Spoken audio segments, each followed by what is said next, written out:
নমস্কার বন্ধুরা, আমি ইন্দ্রাণী আবার চলে এসেছি তোমাদের সকলের কাছে একটি নতুন গল্প নিয়ে। শুরুতেই একটা অনুরোধ করছি সবাইকে, আমার চ্যানেল এক ঝাঁক ইচ্ছেডানা বাই ইন্দ্রাণী যদি তোমাদের ভালো লাগে তাহলে চ্যানেলটা সাবস্ক্রাইব করে আমাকে উৎসাহ দিও। এছাড়া লাইক, কমেন্ট ও শেয়ার করতেও ভুলো না যেন। আর নতুন নতুন গল্পের আপডেট পেতে হলে বেল আইকন অল করে দিও সবাই। শুরু করছি আজকের গল্প। আশা করছি তোমাদের সবাইকে পাশে পাবো। আজকের গল্পটি শ্রদ্ধেয় লেখক শ্রী শীর্ষেন্দু মুখোপাধ্যায় রচিত একটি হৃদয়গ্রাহী গল্প, সম্পূর্ণতা। মানুষের জীবন বড়ই অনিশ্চিত। কখন কার জীবনের গতিতে পূর্ণচ্ছেদ পড়ে যাবে তা কেউ জানে না। প্রিয়জনকে চোখের সামনে ধীরে ধীরে চলে যেতে দেখা যে কত কষ্টের তা শুধু সেই সব মানুষই বোঝে যারা তা প্রত্যক্ষ করেছে। শুরু করছি আজকের গল্প, সম্পূর্ণতা। ঠিক পুরুষের মতো গলায় একজন বয়স্কা নার্স চেঁচিয়ে ডাকছিল, অমিতাভ গাঙ্গুলিকে, অমিতাভ গাঙ্গুলি। বাবার মুখ নোয়ানো, হাতের ওপর থুতনি রেখে বোধহয় চোখ বুজে আছে। ডান গালে স্টিকিং প্লাস্টারের সাঁটা, তুলোর ঢিবি। ডাক শুনে শ্রমিকের দিকে তাকালো। শ্রমিক উঠে দুপা এগিয়ে থতমত গলায় বলে, এই যে এখানে। নার্স হাতের কাগজটার দিকে চোখ রেখেই বলে, ক্যান্সার 3rd স্টেজ, কিছু করার নেই। তাহলে? শ্রমিক প্রশ্ন করে। উত্তর অবশ্য পায় না। নার্স পরের নাম ধরে ডাকছে, নল কিশোর ওঝা। বাবা ওঠে। কি বলল? শ্রমিক যথার্থ বুদ্ধিমানের মতো বলে, কত ভুলভাল বলে ওরা, এর রোগ ওর ঘাড়ে চাপিয়ে দেয়। 3rd স্টেজ না কি যেন বলছিল। বাবা ধীরে ধীরে বলে, রোগটা প্রাইমারি স্টেজে আছে আর কি, ওষুধ পড়লেই সারবে। হাসপাতালের বাইরে এসে শ্রমিক বলে, ট্যাক্সি নেবো বাবা? ট্যাক্সি কেন আবার? 3 নম্বরে উঠে শিয়ালদা চলে যাব। শিয়ালদার হোটেলে ফিরে বাবা তার প্যান্ট ক্রিজ ঠিক রেখে যত্নে ভাঁজ করলো। হ্যাঙ্গারে টাঙালো জামা। লুঙ্গি পরতে পরতে বলল, 3rd স্টেজ মানে কি প্রাইমারি স্টেজ? হ্যাঁ, তবে যে বলছিলি ওরা ভুলভাল বলছিল। শ্রমিক অত বুদ্ধি রাখে না। তাছাড়া তার নিজেরও বুকের ভিতরে একটা কি যেন উথলে পড়ছে। 3টে বোন বিয়ের বাকি, 2 ভাই স্কুলে পড়ে। তার নিজের বিয়ে পাশ করতে এখনো 1 বছর, যদি আদৌ পাশ করে। এবং এই অবস্থায় বাবা জীবদয় চললেন। 2 গাল রবারের মতো টেনে হাসলো শ্রমিক। বলল, না না, 3rd স্টেজই বলেছে, তার মানে। বাবা বিশ্বাস করেছে। কোঁচকানো কপাল হঠাৎ পরিষ্কার হয়ে গেল। বিছানায় পা তুলে আসন পিড়ি হয়ে বসে বলল, যদি প্রাইমারি স্টেজে হয় তবে হোটেলের টাকা গুনে এখানে থাকি কেন? আমাদের চা বাগানে ফিরে যায় চল। দরকার মতো জলপাইগুড়ি কি কুচবিহারে গিয়ে চিকিৎসা করালেই হবে। ডাক্তারকে বলেনি? কালই বল। আমি বরং শিয়ালদায় আজই খোঁজ নি, যদি পরশু রিজার্ভেশন পাওয়া যায়। তাড়াহুড়োর কি আছে? এসেছি যখন ট্রিটমেন্টটা করিয়েই যাব। কলকাতার মতো ব্যবস্থা কি মফস্বলে হবে? বাবা ডান গালের তুলোটা একটু চেপে ধরল। শ্রমিক জানে তুলোয় ঢাকা আছে একটা ঘা। ঘায়ের ভিতর দিয়ে পচন। ক্রমশ গালের মাংস খসে খসে পড়বে। প্রথম ব্যাপারটা সন্দেহ করেছিল একজন ডেন্টিস্ট। বাবার কষের অকেজো দাঁতটা উপড়ে ফেলে শ্রমিককে আড়ালে ডেকে বললে, দাঁতটা তুলে বোধহয় ভালো করলাম না। There is some peculiar sore. একবার কলকাতায় নিয়ে গিয়ে বড় ডাক্তার দেখাবেন। শ্রমিক জিজ্ঞেস করলো, কেন? সন্দেহ হচ্ছে ক্যান্সার। জলপাইগুড়ির বড় ডাক্তারও সেই একই কথা বলে, কলকাতায় নিয়ে যান, না হলে শিওর হওয়া যাবে না। গাঙ্গুটিয়া চা বাগান থেকে শ্রমিক তার বাবাকে নিয়ে কলকাতায় এসেছে নিশ্চিত হওয়ার জন্য। আজ নিশ্চিত হওয়া গেল। থার্ড স্টেজ মানে প্রাইমারি স্টেজ নয়, শ্রমিক জানে, বাবা জানে না। পরদিন বাবাকে হোটেলে রেখে একা হাসপাতালে গেল শ্রমিক। বহু কষ্টে দেখা করলো ডাক্তারের সঙ্গে। ডাক্তার সব শুনে হাসলেন। হাসপাতালে রেখে কি লাভ? সারবার হলে নিশ্চয়ই রাখবার চেষ্টা করতাম। যে কয়দিন বাঁচেন আপনার বাবাকে আপনাদের কাছেই রাখুন। যা খেতে চান দিন, যা যা করতে চান সব করতে বলুন। Make him happy. হাসপাতালের লোনলিনেস আর ড্রাজারিতে শেষ কটা দিন কেন কষ্টের মধ্যে ফেলে রাখবেন? আমাদের কিচ্ছু করার নেই। আপনি শিওর যে এটা ক্যান্সার? ডাক্তার হাসলেন। ইচ্ছে করলে আপনি আর কাউকে কনসাল্ট করতে পারেন। ডক্টর মিত্রকে দেখান, আমি চিঠি লিখে দিচ্ছি। অবশ্য দেখানোটা সান্ত্বনা মাত্র। রাতে খাওয়ার সময় বাবা অনুযোগ করতে থাকে, এরা একে বিচ্ছিরি খাবার দিচ্ছে, তাও তুই মাছটা ফেলে রাখছিস। ভাত তো কিছুই খেলি না। এখানে বসে 7 দিনে কত রোগা হয়ে গেছিস, ভালো করে খা। বাবা, কাল একজন স্পেশালিস্টের কাছে যাব। কেন? ডক্টর মিত্রের খুব নাম, দেখি কি হয়। প্রাইমারি স্টেজ যখন, অত ব্যস্ত হওয়ার কি আছে? দেখানো ভালো। অসুখটা ওরা কি বলছে, নালিঘাত। তাই ঘাবড়াচ্ছিস কেন? বাবা তার গলা ভাত আর ঝোল দিয়ে চটকানো কাঠের বাটিতে চুমুক দিয়ে বলে, কি খারাপ রান্না এদের, কিচ্ছু গেলা যায় না। তোর মা যে সেদ্ধ ঝোল রাঁধে তারও কেমন ভালো স্বাদ। বাবা শ্রমিকের দিকে চেয়ে থাকে, তারপর আস্তে আস্তে করে বলে, কাল তোকে রামদুলাল স্ট্রিটের সেই দোকানটায় নিয়ে যাব। কখনো তো খাসনি, দেখিস কেমন ভালো সন্দেশ করে ওরা। আমরা ছাত্র জীবনে দল বেঁধে গিয়ে খেয়ে আসতাম।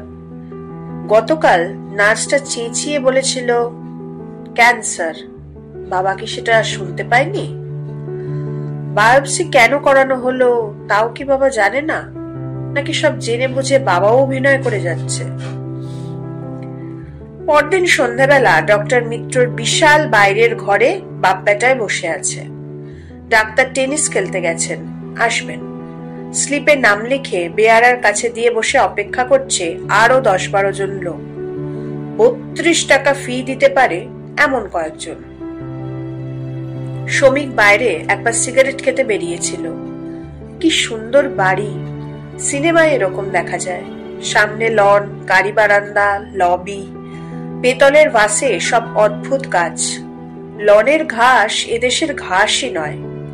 সিগারেট ধরিয়ে চারদিকটা দেখছিল। সফলতা একেই বলে। কত লোক কত বেশি সুখে আছে। গায়ের ঘাম তখনও মরেনি। অল্প বয়সী সুন্দর চেহারার এবং হাস্যমুখ ডাক্তারটি চটপটে পায়ে রোগীর ঘরে ঢুকে ভিতর দিকে চেম্বারে চলে যেতে যেতে একবার রোগীদের দিকে চেয়ে মিষ্টি করে হেসে গেলেন। হাসিতে বড়া ভয় এবং আত্মবিশ্বাস। শ্রমিকের বুকটা ভরে ওঠে। বাবাকে সে ঠিক জায়গাটিতে নিয়ে এসেছে। এ তো আর হাসপাতালের বাজারি ব্যাপার নয়, এখানে ঠিক মতো পরীক্ষা হবে। বিচক্ষণ ডাক্তার ঘা পরীক্ষা করেই হেসে উঠে বলবেন, আরে দূর, এ তো সেপটিক কেস। না, ব্যাপারটা ঠিক সেরকম হলো না। ডাক্তারের চিঠিটা পড়ে মিত্র বাবাকে পরীক্ষা করলেন। বায়োপসির রিপোর্টটাও দেখলেন। মুখে হাসিটা ছিলই, আত্মবিশ্বাসও ছিল। বাবাকে বললেন, বয়স কত? 55। ছেলে মেয়ে? 3 ছেলে 3 মেয়ে, এইটি বড়। ডাক্তার শ্রমিকের দিকে তাকিয়ে হাসলেন। কি করেন? পড়ি, বিয়ে। আর্টস? আমারও খুব ঝোঁক ছিল আর্টস পড়ার। আমার বাবা প্রায় জোর করে ডাক্তারি পড়িয়েছিলেন।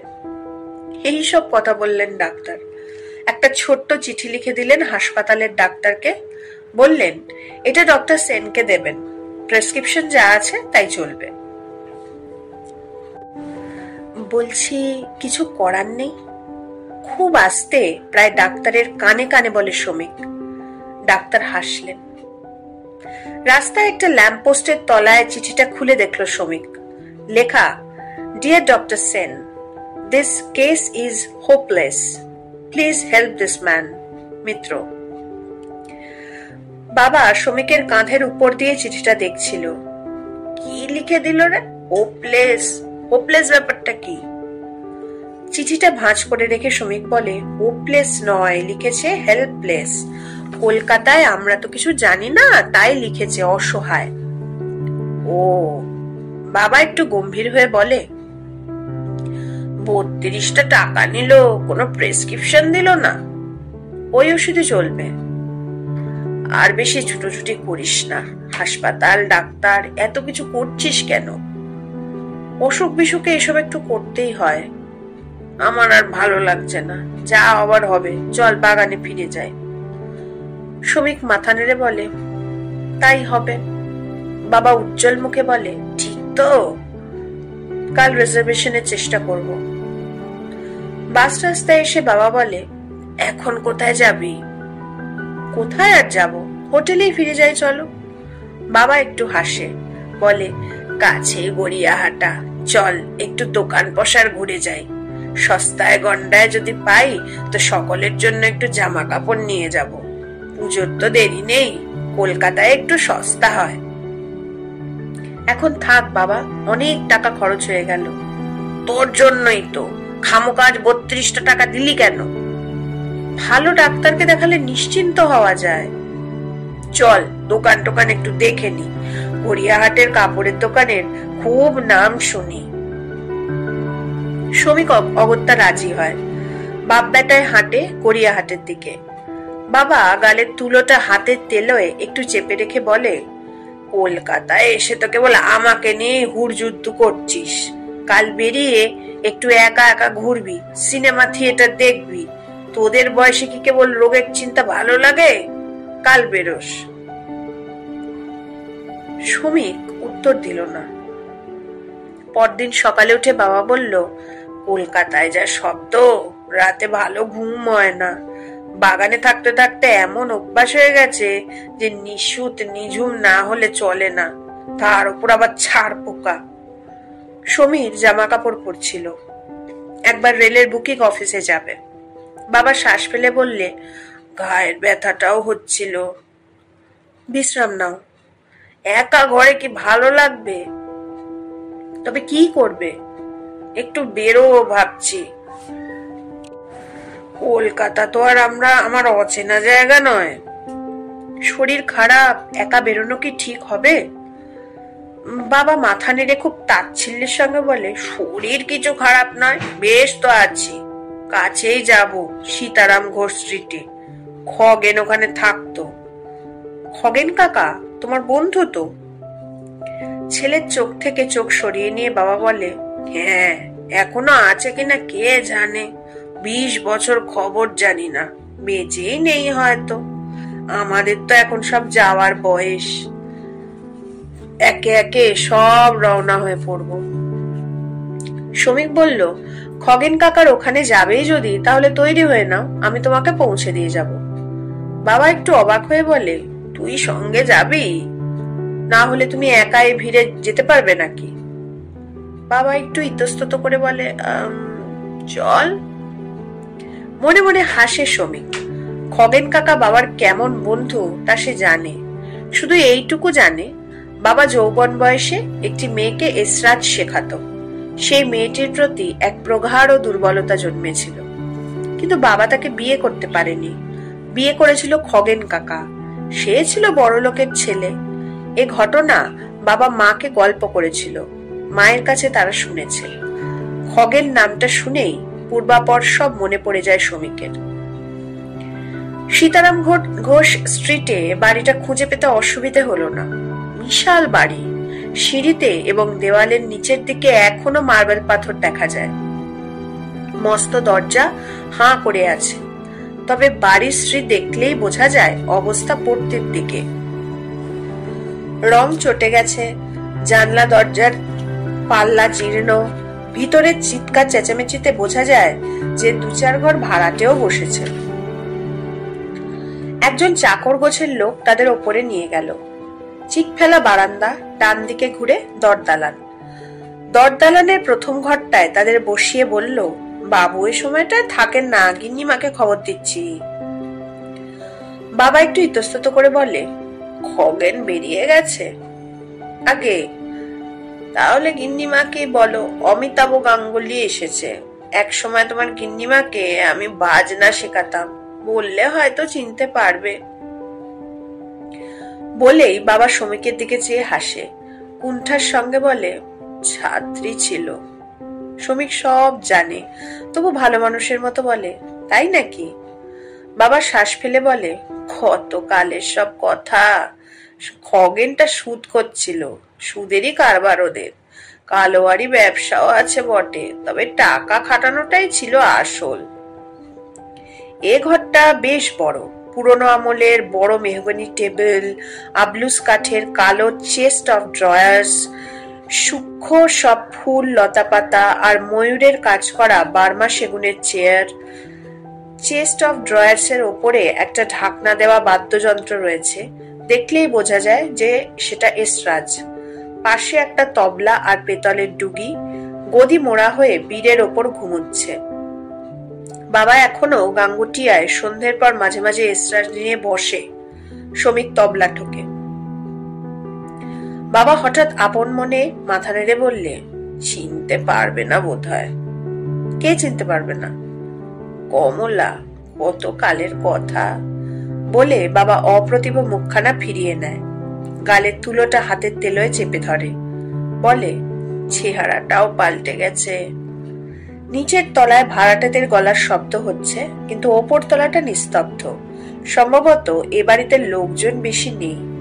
একটা ধূপধুনোর গন্ধ আসছিল। একবার একটু পুজোর ঘন্টা নাড়ার শব্দ এলো। বাপ বেটায় বসে থাকে মুখোমুখি। শ্রমিক বাবার দিকে তাকায়, তো বাবা চোখ সরিয়ে নিয়ে দেওয়ালের অস্পষ্ট পুরনো অয়েল পেন্টিং দেখতে থাকে। হঠাৎ আপন মনে বলে, নেই নেই করেও এখনো অনেক আছে।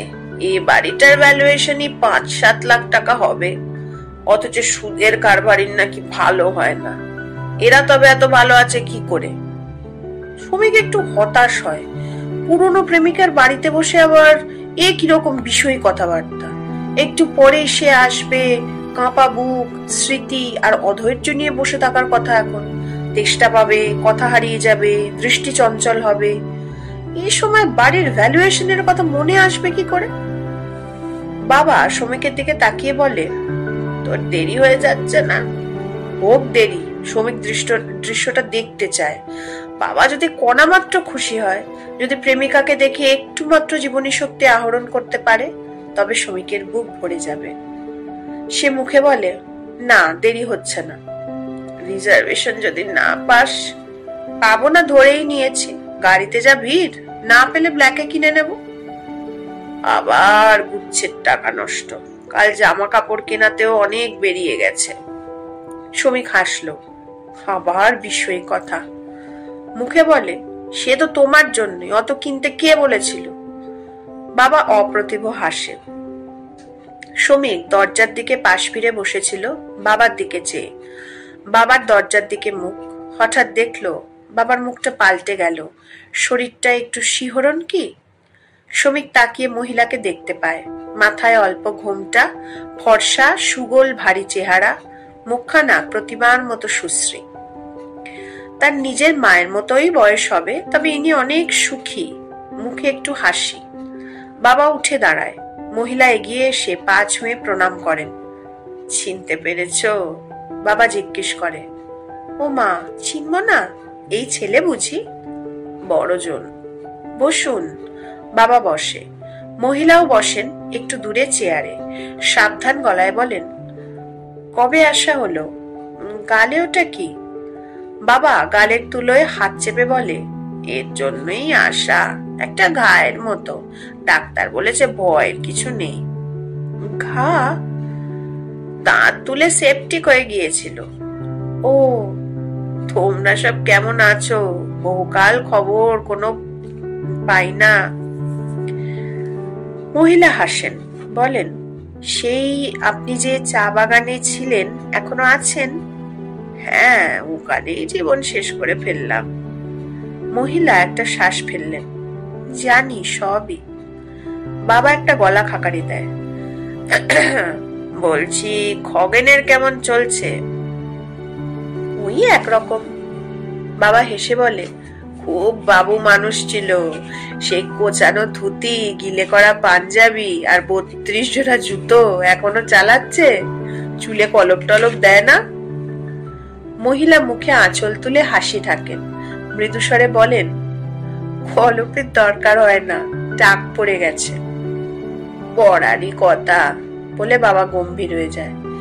এসরাজটা ইঙ্গিতে দেখিয়ে বলে, এখনো বাজাও? মহিলা মাথাটা নুইয়ে দেন, মাথা নাড়েন, না, বাজান না। বাবা চুপ করে দেয়ালের দিকে চেয়ে থাকে। হলঘর থেকে দেয়াল ঘড়ির শব্দ আসে। চাকর মিষ্টির প্লেট রেখে যায়, গেলাসে জল, চা।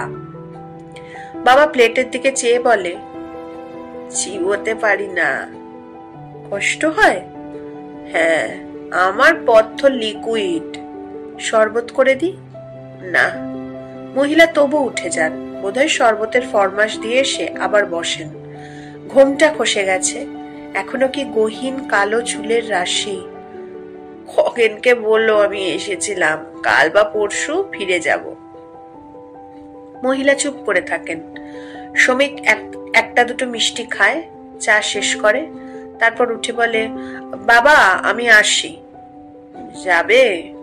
বাবা তটস্থ হয়ে বলে, আমি বা বসে থাকি কেন, খগেন যখন নেই।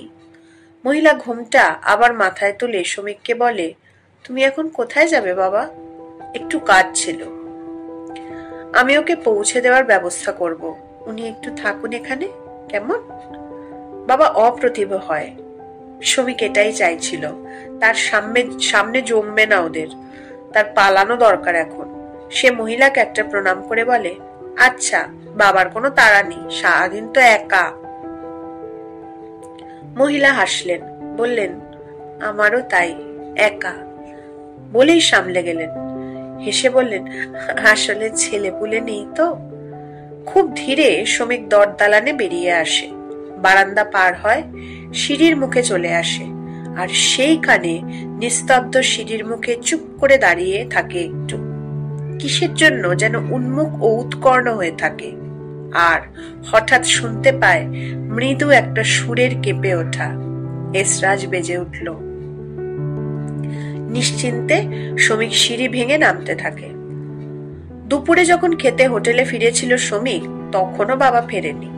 শ্রমিক তাই বেরিয়ে পড়ল। মন ভালো ছিল না, এলো পাথারে ঘুরল কেবল। বাবাজি চললেন, গাছের মতো স্তম্ভের মতো বাবাজি আর থাকবেন না। 3টে বোনের বিয়ে বাকি, ভাইরা এখনো নাবালক, কিন্তু সে সমস্যার চেয়ে বড় হচ্ছে শোক। সংসারের অপরিত্যাজ্য অবিভাজ্য একজন থাকবে না। লোকটা তার প্রেমিকার বাড়িতে সকালে এসরাজ বাজাতে বসেছিল, জানে না একটা কালো হাত নালি ঘা বেয়ে নেমে যাচ্ছে তার বুকের সুরের উৎসের দিকে। প্রাণ ঘড়ির কল টিপে বন্ধ করে দেবে। নার্সটা চেঁচিয়ে বলেছিল, ক্যান্সার, 3rd স্টেজ, কিছু করার নেই। সে কথা বাবাকে শোনেনি, কিংবা ডাক্তার মিত্রের লেখা চিঠিখানায় হোপলেস শব্দটিও কি দেখেননি নিশ্চিত ভাবে। বড় অবাক লাগে। লোকটা নিশ্চিন্ত মনে এসরাজ বাজাচ্ছিল আজ সকালেও। ফিরতে সন্ধে হয়ে গেল। এসে দেখলো বাবা খুব নিবিষ্ট মনে সুটকেস গোছাচ্ছে। তাকে দেখে আনন্দিত স্বরে বললেন, আয়, কোথায় ছিলি? ঘুরলাম। তুমি দুপুরে ফেরোনি? না, ছাড়ে নাকি, দুপুরে খাওয়ালো, ঝোল ভাত মেখে নরম করে দিল, ঘোল টোল, শরবত, ফলের রস, মধু, কত কি। শ্রমিক হাসে, বলে, ভালো। বাবার মুখে একটা রক্তাভা, একটু বুঝি হালকা পলকা তার মন। একটা হাওয়া এসে মনের ওপরকার সব ধুলো উড়িয়ে নিয়ে গেছে। বলল, একটা রাগ শেখাচ্ছিলাম, সেই কবে, পুরোটা তখনও তুলতে পারেনি, হঠাৎ বিয়ে হয়ে গেল, আর শেখা হয়নি। আজ সারাদিন সেটা শিখিয়ে দিয়ে এলাম। অসম্পূর্ণ একটা কাজ সম্পূর্ণ হলো। খগেন কাকার সঙ্গে দেখা হয়নি?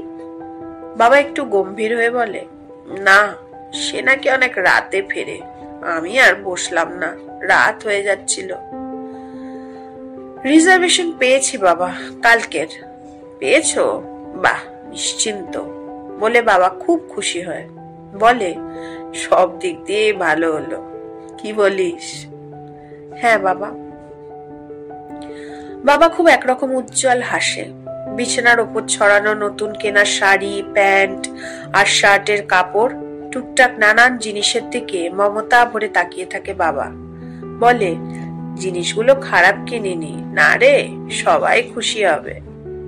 শ্রমিক একটু দুষ্টুমি করে বলে, কিন্তু অত জিনিস, দামি জিনিস কিনেছো, অত দামি জামা কাপড় তো আর কখনো পরি না। তা হোক, তা হোক। বাবা খুশির গলায় বলে, আমার তো এটাই শেষ পুজোর বাজার, এবারটা না হয় দামি দিলাম। বড় চমকে যায় শ্রমিক, এক দৃষ্টে বাবার দিকে চেয়ে থাকে। তবে কি বাবা জানে, জেনেও বাবার স্বাভাবিক আছে এত আনন্দ, অত খুশির মেজাজ? শ্রমিক মনে মনে বলে, তবে কি জানো বাবা? বাবা তার দিকে চোখ তুলে চায়, বলে, একটা অসম্পূর্ণ কাজ সম্পূর্ণ হলো, বুঝলে? কমলাকে রাগটা শিখিয়ে এলাম, মনটা বহুকাল ধরে ভার হয়েছিল। বাবা চুপ করে হাসি মুখে ছেলের দিকে চেয়ে থাকে। শ্রমিক পরিষ্কার বুঝতে পারে বাবার চোখ নিঃশব্দে তার প্রশ্নের জবাব দিল, জানি হে জানি।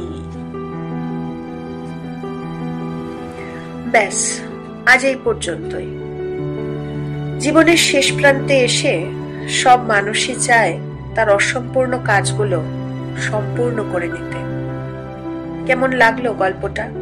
কমেন্ট করে জানাবেন কিন্তু সবাই। শুধু গল্প শুনে চলে যাবেন না প্লিজ, সাবস্ক্রাইব আর বেল আইকন অল করে তবেই যাবেন, এই অনুরোধ রইল। আজ তাহলে আসি, খুব তাড়াতাড়ি আবার দেখা হবে সকলের সাথে। টাটা।